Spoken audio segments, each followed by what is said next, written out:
Olá, bem-vindos a mais um vídeo. No vídeo anterior nós falámos do conceito de easy running, ou treino aeróbico de baixa intensidade. Eu disse nesse vídeo que se eu passar um ano inteiro, ou um período grande, a fazer somente treinos lentos, a minha evolução vai ser muito lenta. Portanto, eu necessito de aplicar treinos de maior intensidade para acelerar substancialmente a minha evolução.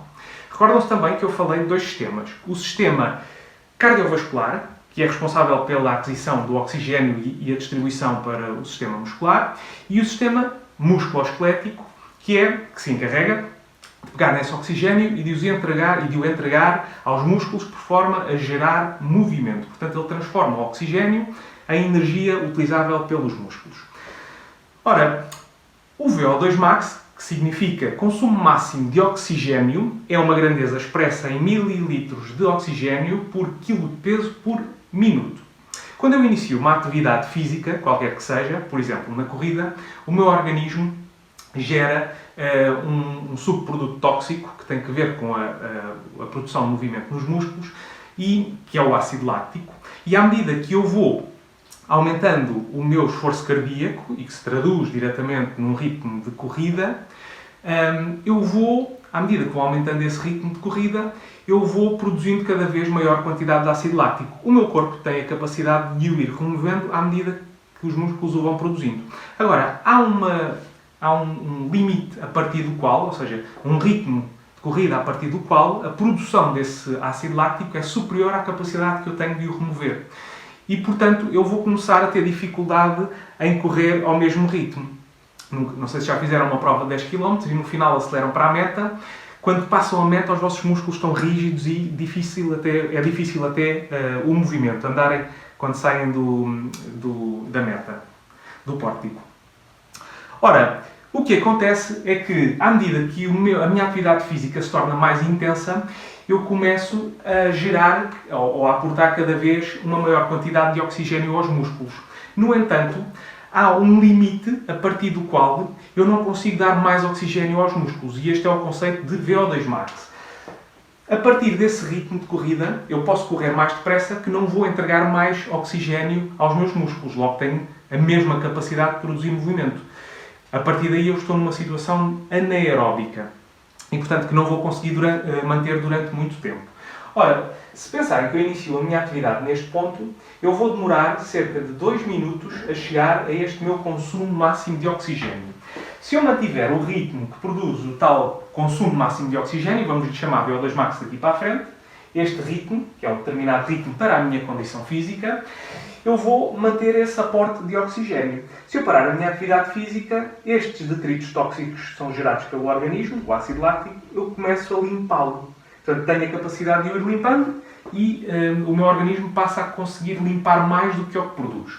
Se eu, ao fim de 10 minutos, retomar a minha atividade física, eu volto a gerar este ácido láctico e volto a atingir este pico de acumulação.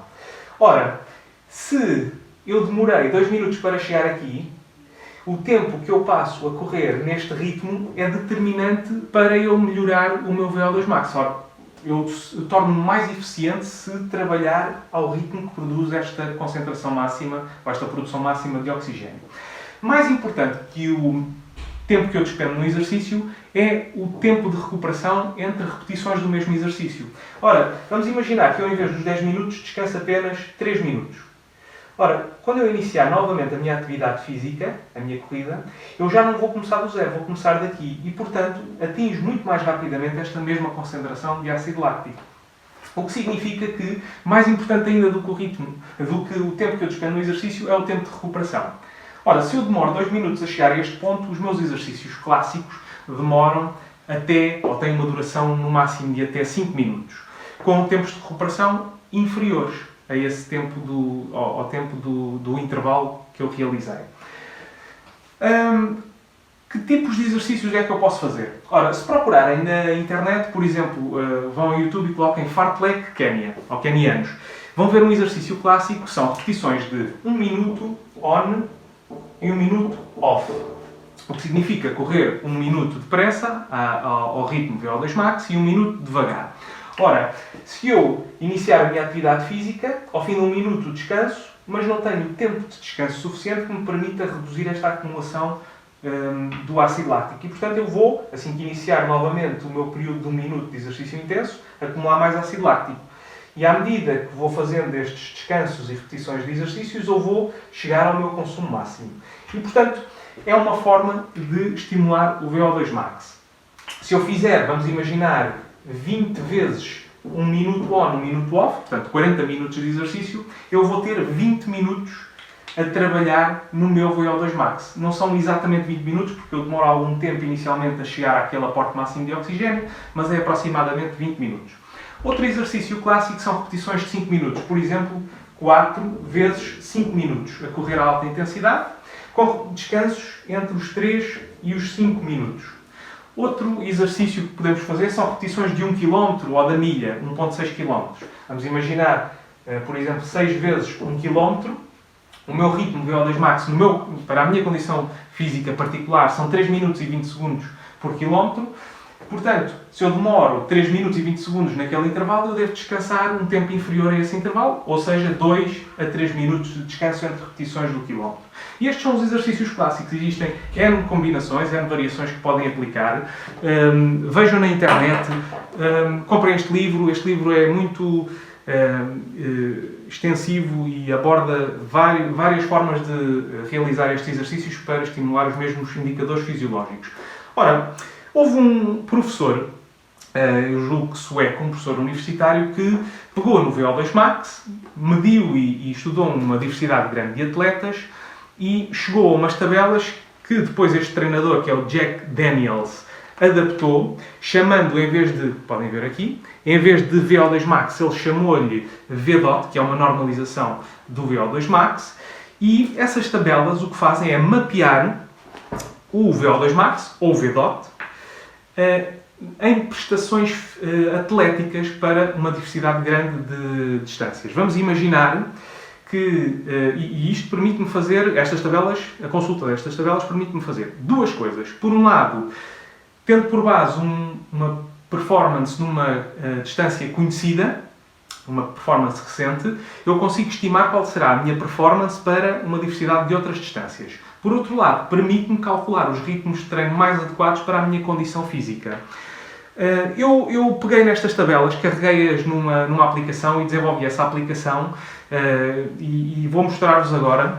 Bom, esta é a aplicação que eu falava.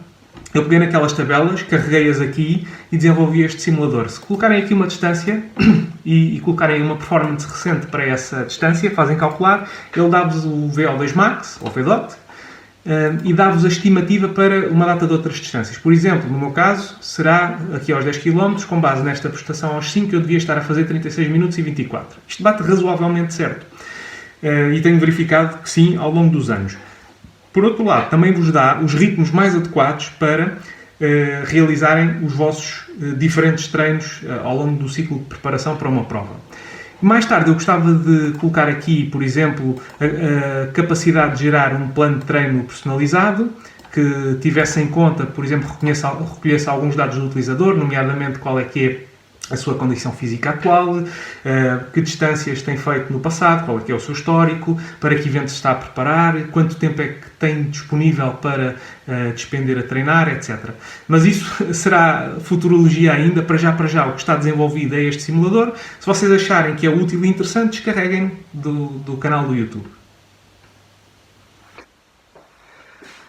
Portanto, descarreguem a aplicação, ela é gratuita, eu não cobro absolutamente nada por ela, portanto, se vos for útil e se acharem que é interessante, descarreguem.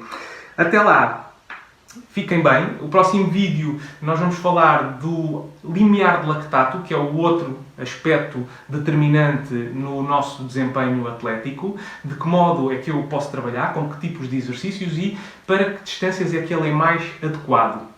Até lá! Mantenham-se saudáveis, ativos e motivados. Um abraço.